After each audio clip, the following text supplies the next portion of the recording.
Halo teman-teman semuanya, selamat datang lagi di Inverse Bible Study di mana kita akan belajar Alkitab secara mendalam. Dan kita sudah ada di pelajaran ke-10 dari Kitab Yakobus. Semoga teman-teman sudah terberkati dengan pelajaran kita, Kitab Yakobus. Buat teman-teman yang belum punya Bible Study Guide-nya, boleh download di PDF, dalam bentuk PDF, di link deskripsi video ini. Dan pada malam hari ini kita sudah kedatangan teman-teman, ada Pendeta Ahimas, ada Kak Yohanes, dan Kak Merlin. Halo semuanya. Selamat malam. Halo, shalom. Shalom. Shalom, selamat malam. Terima kasih sudah bergabung jauh dari Kupang. Dan untuk mulai pelajaran kita, boleh saya minta Kak Merlin pimpin kita dalam doa. Mari kita tunduk kepala dan kita berdoa. Ya Tuhan, Allah Bapa kami yang berada dalam kerajaan surga, kami sangat bersyukur oleh karena pimpinan Tuhan saja kami semua boleh berjumpa dalam media Zoom ini. Tuhan, saat ini kami akan mempelajari akan firman-Mu, kiranya Engkau memberikan hikmat akal budi dari surga sehingga apa yang kami bahas itu boleh sesuai dengan seturut kehendak Tuhan dan menjadi berkat bagi kami ketika kami akan mempraktekannya dalam kehidupan kami sehari-hari. Di dalam nama Yesus kami berdoa, amin. Amin. Oke, kita mau berdiskusi dari Yakobus 5 ayat 1 sampai 6. Kita boleh buka Alkitab kita. Boleh minta tolong Pendeta Ahimas baca ayat 1 dan 2, lalu Kak Yohanes ayat 3 dan 4, lalu Kak Merlin ayat 5 dan 6. Yakobus pasal 5 ayat 1 dan ayat yang kedua dengan perikop peringatan kepada orang kaya. Ayat yang pertama, jadi sekarang hai kamu orang-orang kaya, menangislah dan merataplah atas sengsara yang akan menimpa kamu. Ayat 2, kekayaanmu sudah membusuk dan pakaianmu telah dimakan ngengat.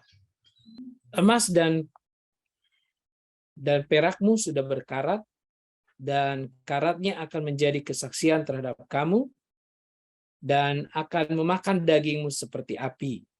Kamu telah mengumpulkan harta pada hari-hari yang sedang berakhir. Sesungguhnya telah terdengar teriakan besar karena upah yang kamu tahan dari buruh yang telah menuai hasil ladangmu, dan telah sampai ke telinga Tuhan semesta alam keluhan mereka yang menyabit panenmu.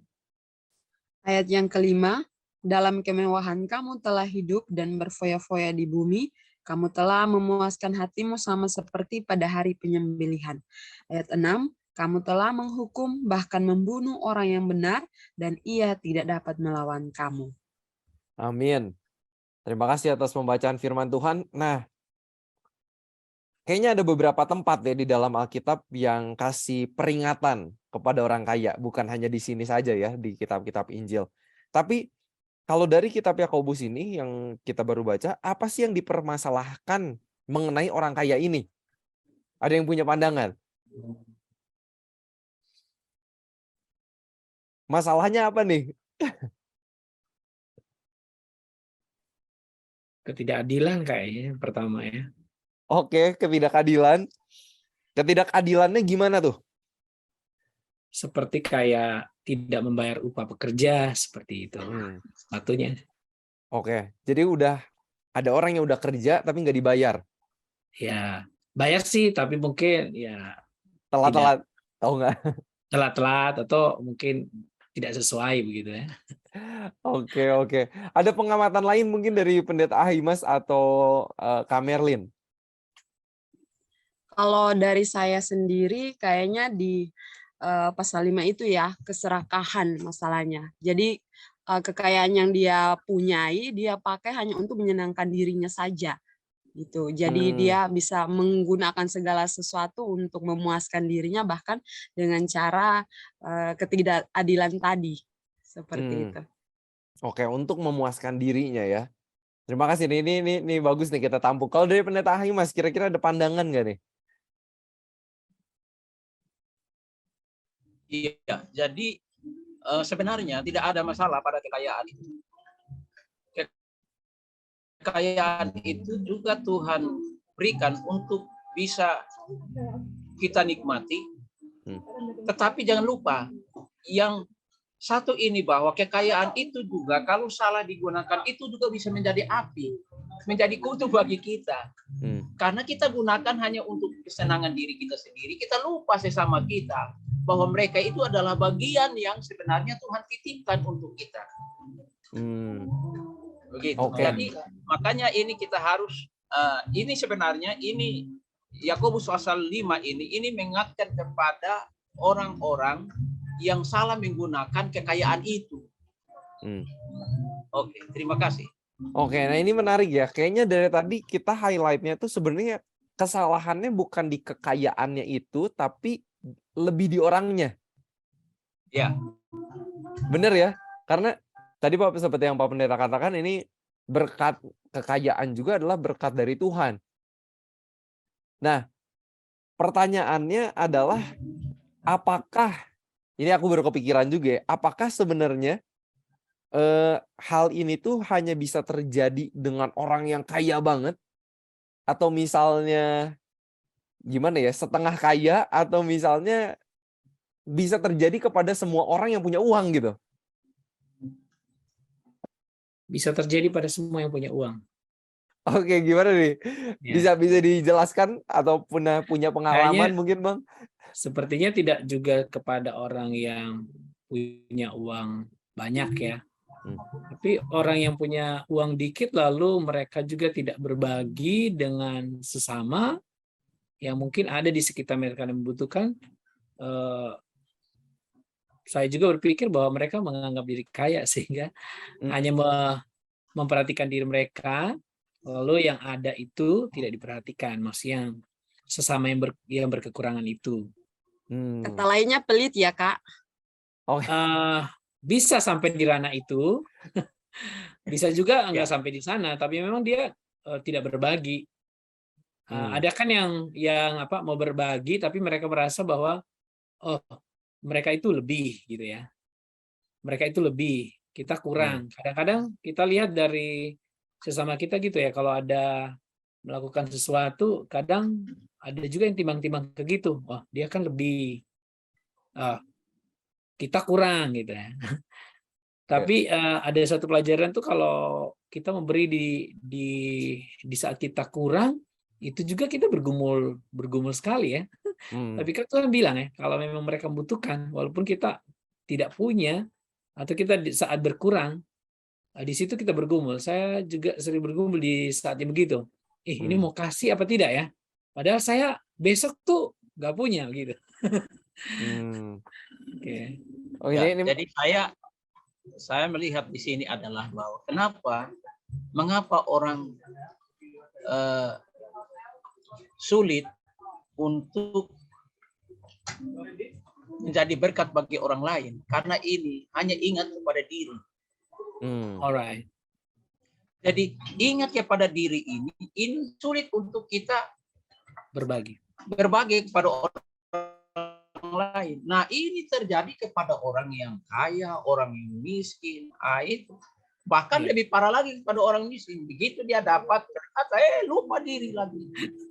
Apalagi orang kaya sudah diberkati Tuhan, lupa diri lagi. Ini problem. Jadi itu sebabnya diri ini harus dikalahkan. Diri ini harus dikalahkan. Kalau tidak dikalahkan, maka sulit.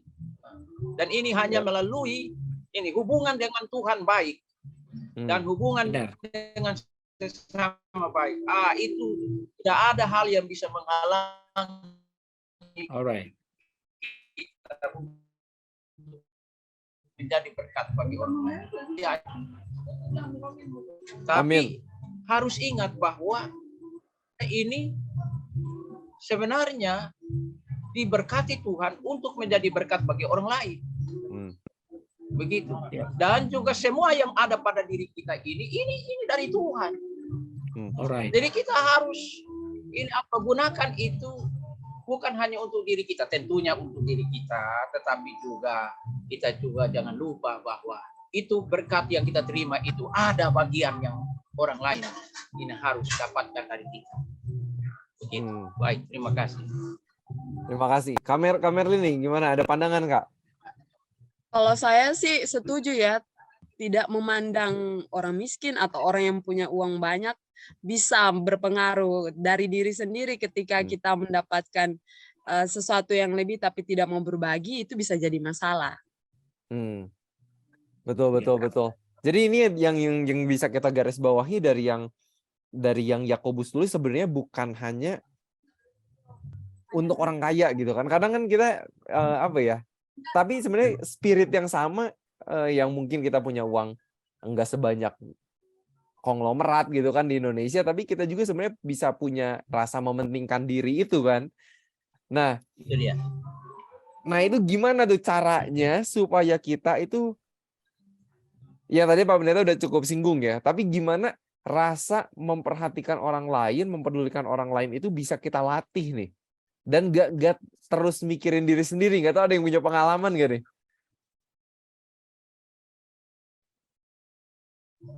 Jadi satu kali, ini ada mahasiswa yang bawa laptopnya mau gade di rumah karena dia sangat butuh uang untuk bayar untuk itu biaya uang kuliahnya karena ini pendaftaran.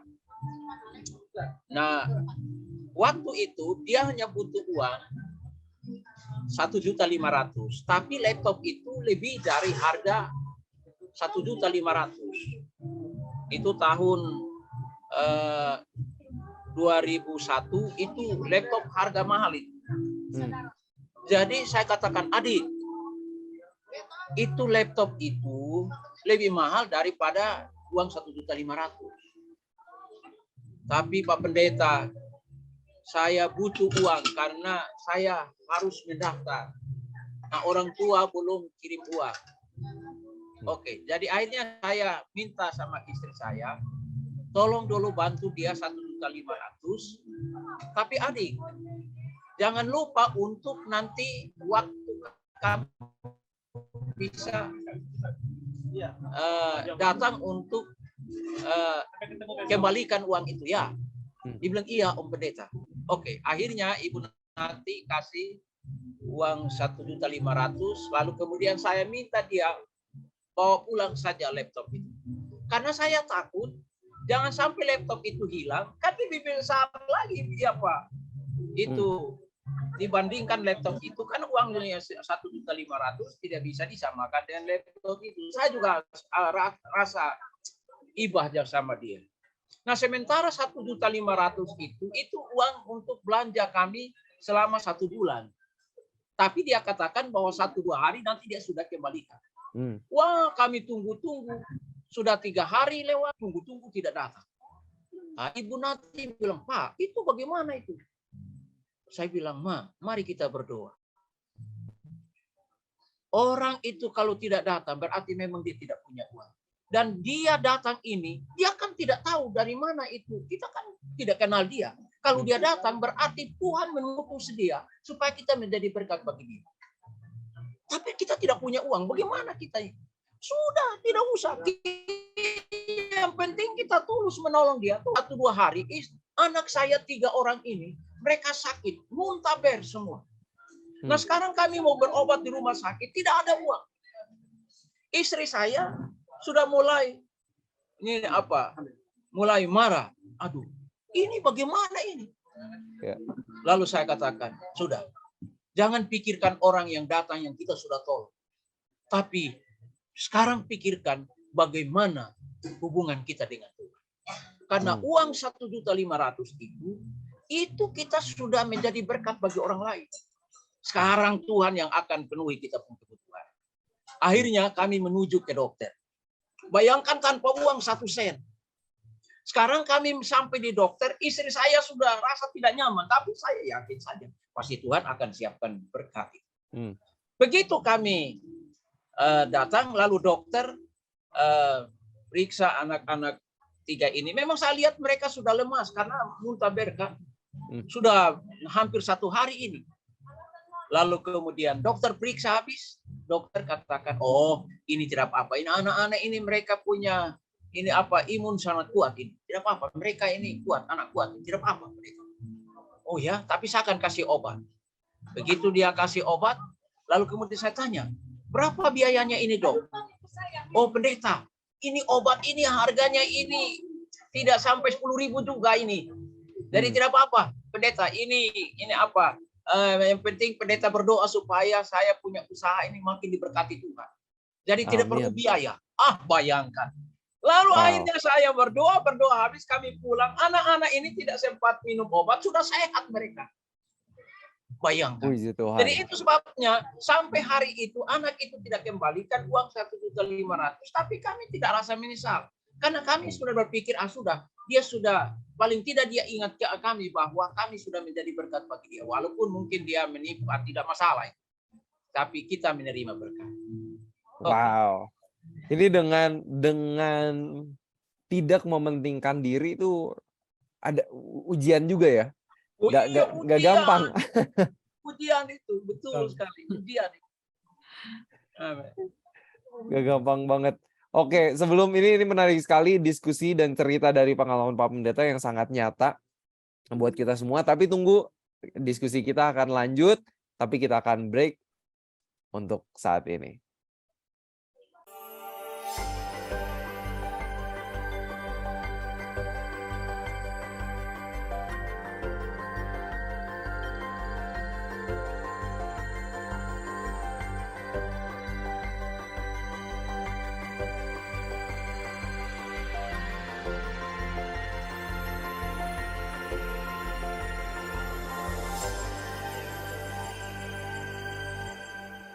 Selamat datang kembali teman-teman ke Inverse Bible Study di mana kita diskusi Alkitab secara mendalam. Kita masih diskusi pelajaran ke-10, kita sudah masuk di Yakobus ke-5 membahas mengenai kekayaan. Tadi sudah banyak dibahas bagaimana sebenarnya mementingkan diri ini bisa terjadi bukan hanya kepada orang kaya yang mungkin kita anggap sangat kaya, tapi juga bisa terjadi kepada kita semua bagaimanapun kelas ekonomi kita. Dan tadi Pak Pendeta sudah berbagi juga mengenai bagaimana sih untuk tidak mementingkan diri.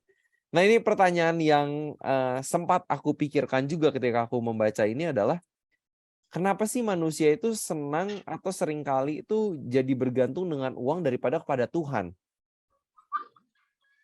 Nah, nampaknya kan orang kaya ini seperti ini juga gitu ya. Kira-kira ada pemikiran nih dari Kak Yohanes atau Kak Merlin?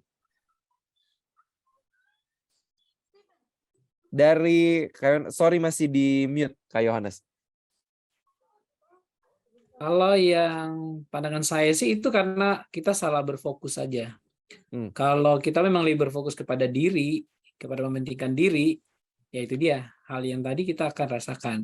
Tapi kalau kita berfokus kepada Tuhan, yang dia merupakan sumber yang menyediakan semuanya buat kita dan mereka juga, saya alami itu biasanya tidak mengkhawatirkan saya.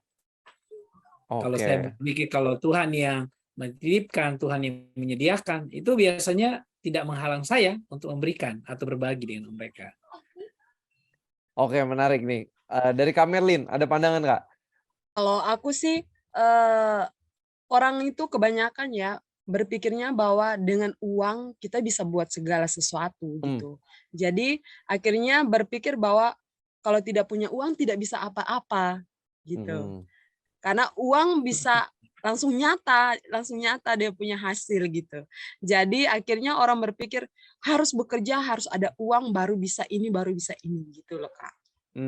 Betul setuju banget. Kebetulan waktu itu aku sempat ngobrol sama salah satu temen aku, temen SD, tapi akhirnya kita tetap terus keep kontak. Dia kerja di Jakarta dan dia sempat bilang satu hal yang cukup menarik buat aku ya. Dia bilang, Will, nggak tahu ya kenapa sih gua ngerasanya tuh kayak gua nggak butuh Tuhan gitu. Karena dengan network yang gua punya, dengan uang yang gua punya, gue bisa dapat apapun gitu kan. Mau beli sepatu yang paling baru bisa, mau beli baju yang paling baru bisa, mau main sama temen jalan-jalan bisa gitu. Terus ngapain gue berdoa gitu. Nah, ada temen aku sampai yang pernah ngomong kalimat seperti itu gitu ya. Tapi menarik, dan di sini jelas dibahas bagaimana di Yakobus 5 dibilang kekayaan itu, pakaian kita akan dimakan ngengat gitu, enggak selamanya gitu kan. Nah, ngomong lagi mengenai kekayaan ini, bagaimana sih sebaiknya hubungan kita dengan uang. Atau dengan apa ya, harta yang kita punya. Dari Pak Pendeta nih, kira-kira ada pandangan, Pak? Iya. Jadi sering kita manusia ini tertipu. Tertipu dengan uang. Ingat bahwa uang ini tidak bisa memberikan solusi apapun kepada kita. Alright. Oh, jangan lupa itu. Coba kita sakit. Dokter katakan bahwa ini kami sudah lepas tangan. Apakah uang kita bisa tolong? Oh, enggak ada. Nggak bisa. Ya. Jadi itulah sebabnya kita tertipu. Uang itu memang ini apa? Makanya Alkitab katakan uang itu akar segala kejahatan. Sebenarnya bukan uangnya, tapi otak manusia ini yang menjadi masalah. Ya. Nah, itulah sebabnya maka di dalam hidup ini ingat bahwa yang harus kita fokuskan utama itu kepada Tuhan. Satu kali, ini saya dengan istri saya, kami ada kunjungan pelayanan, ini pendeta-pendeta, ke salah satu pendeta, karena kami arisan, ini hari Minggu. Lalu kemudian kami datang sampai di kantor, karena titik pertemuannya itu di kantor. Kami datang di kantor, karena ban motor kami pecah. Jadi akhirnya kami masih cari ojek. Kami datang terlambat. Mobil kantor sudah jalan. Jadi akhirnya ini penjaga kantor katakan bahwa mereka baru sampai di pom bensin. Masih bisa dikejar. Akhirnya kami kejar. Sampai di pom bensin tidak ada. Jadi akhirnya kami turun di situ. Lalu kemudian kami bayar ini tukang ojek. Nah ini pagi-pagi. Begitu bayar ini tukang ojek karena uang 50.000. Ini tukang ojek katakan, aduh, ini Om Pendeta, ini saya tidak ada uang kecil. Oh begitu. Nah, jadi ini Om Pendeta tunggu ya, saya tukar dulu. Lalu Ibu Nati bilang sama saya, karena uang kami tinggal 50.000 itu. Nah, kami harus menunggu sekitar 2 hari, kami terima gaji. Lalu kemudian saya bilang, Ma, hanya uang 50.000 saja kok, masa kita ibu dia saja. Dia pergi, kan dia tahu kita pendeta. Mungkin dia dengar kami dua sementara berbincang begini. Ini tukang ojek dia pergi, dia tanya, tapi dia tidak berhenti. Dia tanya orang di situ, ada uang kecil kah? Lalu kemudian ini apa? Ini yang ini di situ katakan tidak ada. Dia liwat lagi, tapi dekat lagi orang-orang di situ dia tanya lagi, tapi dia tidak berhenti. Ibu nanti bilang, aduh saya curiga lagi, saya sangat curiga ini orang. Saya bilang, Ma, jangan otakmu di uang. Tidak apa-apa, kalau memang dia bawa lari, tidak apa-apa. Betul, akhirnya ini orang tidak pulang-pulang. Kami sudah tunggu sampai jam 10, sudah jam 11. Tidak lah. Waduh, sekarang kami mau pulang ke Air Nona, bayangkan kami dari Kelapa Lima itu. Ini Pak Yohanes, itu bayangkan ke Air Nona, itu jalan kaki itu cukup jauh. Kami harus jalan kaki, ini berapa kilo itu. Istri saya muka sudah tidak, aduh, tidak bisa bersahabat. Saya juga rasa tidak nyaman lagi, saya rasa bersalah. Saya rasa bersalah, karena istri saya, mesti saya harus menurut istri saya. Karena perasaan seorang istri itu tidak bisa dibohongi. Dan itu saya salah. Tapi saya akhirnya berpikir, sudah Ma, saya salah, saya mohon maaf. Akhirnya saya, karena saya lihat istri saya sudah capek, saya katakan, mari kita berdoa. Jadi kami minggir di bawah pohon, lalu kami berdoa, Tuhan, ampuni saya karena saya sudah melawan istri saya. Tapi Tuhan, kalau orang itu sangat membutuhkan uang itu, Tuhan, biarlah Tuhan berkati dia dengan uang. Tapi tolong kami, karena kami butuh juga uang, karena kami tidak punya uang sama sekali. Alright. Begitu kami habis berdoa, ada anggota yang lewat. Pak Pendeta, kenapa berdiri dengan ibu di situ? Aduh, tolong antar istri saya ke Air Nona ya. Tolong antar istri saya ke Air Nona. Nanti Pak Pendeta, sudah saya jalan ya Bapak, karena saya bisa jalan, kan, tapi istri saya kasihan. Jadi akhirnya sudah selamatlah istri saya. Sudah dia jalan. Begitu saya di jalan, ada anggota yang telepon saya, Pak Pendeta, tolong datang dulu. Ada yang perlu ini apa? Saya minta tolong untuk doakan. Saya singgah di rumah berdoa. Habis berdoa, Dia isi amplop di saku baju saya. Dia bilang, Pak Pendeta, ini untuk ini apa pendeta? Jangan begitu. Karena saya juga tidak enak, masa orang kasih begitu, anggota kasih tidak nyaman juga. Tapi dia bilang, tidak Pak Pendeta, ini ada berkat, makanya kasih pendeta. Oke. Akhirnya saya juga pikir, aduh, ini pasti obat untuk istri saya. Jadi akhirnya sudah, saya tidak buka uang itu berapa, saya pulang sampai di rumah, saya kasih itu uang, itu amplop, dia buka. Dia bilang, aduh Pak, ini ada uang 300.000. Siapa yang kasih? Langsung saya katakan, ya Tuhan yang kasih itu. Wow. Karena Mami sudah bersungut-sungut dengan 50.000 itu. Padahal Alright. itu sebabnya. Sering kita terlalu fokus kepada uang, makanya kita kehilangan uang, kepala sakit, pikiran sakit. Kita jadi panik, kita jadi pikiran, khawatir. Padahal sebenarnya Tuhan katakan bahwa kebutuhan kita terlalu sedikit di hadapan Tuhan. Amin. Amin. Oke, baik. Amin. Menarik. Amen. Ya. Menarik sekali ya, All soalnya good. apa ya? Kita khawatir kalau kita nggak punya uang, tapi seringkali kita nggak khawatir kalau kita lagi jauh sama Tuhan. Itu dia. Betul. Kita salahnya di situ. I see. Kita Iya tidak kan? khawatir itu salah. Itu cara setan menipu kita. Itu. Alright. Ya, Karena kalau kita rasa kalau keinginan kita itu terpenuhi, kita rasa akan aman gitu. Jadi kalau tanpa Tuhan pun yang penting segala kebutuhan saya tercukupi, terwujud, maka Tuhan itu akan jauh dari kita, Kak. Ya. Jadi Tapi kembali kalau kepada kita merasa self, tidak punya apa-apa, maka kita akan sadar. mementingkan diri itu. Kita lupa Tuhan sumber berkat dalam hidup kita. betul. Wow, ini buat teman-teman yang lagi dengar Inverse episode ini, semoga ada apa ya, aha moment ya, atau kayak lampu langsung ting gitu ya. Tanyakan ke diri kita masing-masing gitu, apakah selama ini kita lebih banyak khawatir soal hal yang sementara kayak uang ini gitu. Apakah kita khawatir nggak nih dengan keselamatan kita masing-masing gitu? Karena itu pertanyaan yang perlu kita tanyakan nih. Ya apalagi mungkin kalau saya kebetulan ini masih di usia 20-an, mungkin sering dibilang quarter life crisis gitu ya. Krisis anak muda, aduh saya udah umur 25, ini udah punya duit berapa, mau nikah bisa atau enggak gitu kan. Udah mikirnya ke sana-sana gitu kan, dan seringkali kita jadi terlalu banyak khawatir sama uang. Nah, yang terakhir yang mungkin kita pengen diskusikan di sini, karena di sini salah satu kesalahan dari orang kaya ini adalah karena mereka tidak berlaku adil. Mungkin teman-teman yang lagi dengar ini ada yang punya usaha atau mungkin juga ada tim yang kerja bersama gitu. Kira-kira ada tips nggak sih dari Kak Merlin dan Pak Pendeta supaya kita sebagai seorang Kristen, kita ini juga bisa berlaku adil? Kira-kira gimana? Ada tips nggak nih buat teman-teman yang lagi dengar? Jadi memang kalau supaya kita berlaku adil, maka kita harus pikirkan yang utama itu kebutuhan orang lain.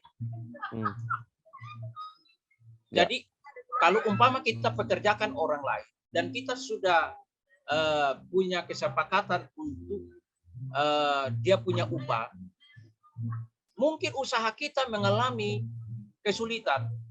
Usahakan supaya penuhi dia punya itu, dia punya bagian itu. Karena kan itu sudah berjanji. Ingat bahwa ketika kita berjanji dengan seseorang itu Tuhan juga mengetahui, Tuhan turut melihat itu. Ya. Dan Tuhan Maha Adil, Dia mau supaya kita adil. Nah, Amin. Nah, sering yang masalahnya adalah bahwa kita bukan karena rugi, kita untung. Tapi karena kita ini apa? Karena serakah, orang punya bagian, kita tidak bayar. Nah, ini bahaya. Nah, ini kita sedang timbun api. Kita menimbun api, bukan menimbun apa berkat itu. Oh, itu api. Kita sedang menimbun api untuk diri kita. Amin. Setuju. Dari Kak Merlin gimana nih supaya kita? Kalau aku sih jangan tahan-tahan ya hak orang gitu. Jadi bayar sesuai dengan apa yang dia sudah kerjakan. Betul. Jadi jangan sampai dia kerjanya lebih banyak, tapi karena kita pikir kita juga butuh, akhirnya kita lebih memilih untuk memberi sedikit kepada yang bekerja lebih banyak daripada diri kita gitu. Jadi jangan pernah tahan-tahan haknya orang. Itu tipsnya. Betul. Setuju. Dan yang aku pikir mungkin ini tantangan, mungkin ya bisa mungkin pernah dialami sama semua pengikut Tuhan ya. Kadang kita tuh mengaplikasikan prinsip-prinsip Tuhan misalnya cuman di weekend gitu kan, di kehidupan pribadi, tapi kita tuh nggak bawa prinsip-prinsip firman Tuhan tuh ke pekerjaan kita gitu. Sedangkan kalau kita lihat dari kisah Daniel, udah sukses kerja di pemerintahan gitu kan, tapi dia bawa prinsip-prinsip kebenaran Tuhan tuh ke pekerjaannya. Dan ini juga yang kita sebagai seorang Kristen, apakah kita seorang pengusaha misalnya, atau apakah kita kepala tim dalam perusahaan, atau ya kita punya toko dan ada orang yang kerja sama kita harus membawa prinsip-prinsip kebenaran Tuhan ini dengan berlaku adil, tidak serakah, memperhatikan kebutuhan orang lain, supaya kita bisa menjadi terang juga ya dalam melakukan hal itu ke orang-orang yang bekerja dengan kita. Ya, Jadi betul. penting banget teman-teman, kalau teman-teman ingin atau lagi bergumul mengenai kekayaan ini, kok fokusnya belakangan jadi cari uang terus, lupa sama Tuhan, nggak khawatir kalau lupa berdoa, lupa baca renungan pagi. Disinilah mungkin teman-teman perlu belajar lebih dalam lagi dari Inverse Bible Study ini, pelajari kitab Yakobus 5 khususnya, dan teman-teman akan mendapatkan berkat. Dan teman-teman, inilah diskusi kita dari pelajaran yang ke-10. Dan untuk doa tutup, saya boleh minta kesediaan Pak Pendeta Ahimas untuk pimpin kita dalam doa. Oke, kita bersatu di dalam doa.